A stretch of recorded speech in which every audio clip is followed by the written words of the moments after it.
E aí, gente, B.E.D Brewer aqui. Today, we're going to talk about garage door insulation.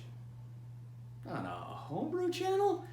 You betcha. And I'm going to talk about how this ties in. This is the Reflectix Standard Edge insulation. I picked this because it only adds about 8.5 pounds to my garage door, and it's very, very light. Now, I've installed this about 3 years ago or so on another garage door. So here you see we're at over 132 degrees that we're radiating out from the garage door. And over here, we're at right around 96, 97. Now that other garage would get all the way up to 115 degrees. I believe it went a little bit hotter than that, but that was the one that was when I took a mark. That was the day that I actually installed the insulation. But it would be so hot, my sweat would sweat. And then it's stifling. It's an enclosed location, so you don't really get any wind flow, so the evaporation of the sweat really doesn't cool you down.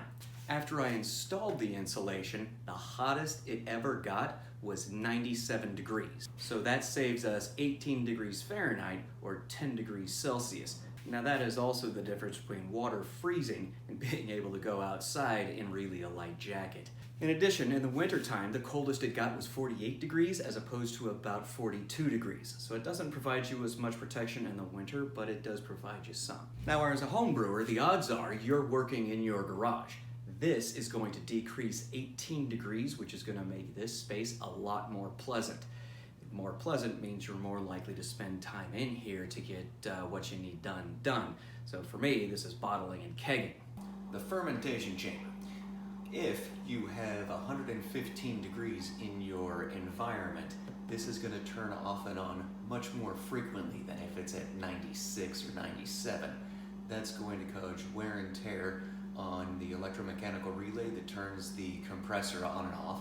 That's also going to cause damage or wear and tear on the condenser as well. So we're going to do this to lengthen the life or extend the life of our fermentation chamber and any other electronic devices that you happen to have in here. I also have a beer refrigerator and a freezer. So that's just 3 big ticket items that I want to extend the life of. Now when you're cutting it out, you can use either a knife or a box cutter. And what I do is I measured out one from each panel, cut one out, and then I'm using it, it's kind of hard to see, but I'm using the pattern that I made to cut out my next panel. So then what we do is we just get it on there, cut it as straight as we can, put lots of pressure on that. Now it won't always cut all the way through. But what I found is if you find one of these holes like this, you just give it a little bit of help, it'll come right out.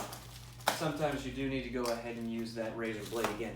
Now the unfortunate thing is that I have 20-inch panels and they only sell this in 16-inch or 24-inch insulation panels. So I have to cut this extra 4 inches off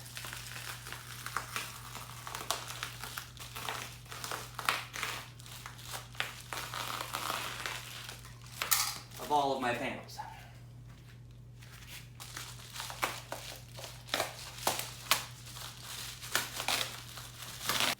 Now when you're ready to put up your insulation panel, all you do is you take it and wherever there is a groove, you just set that in there, push it in.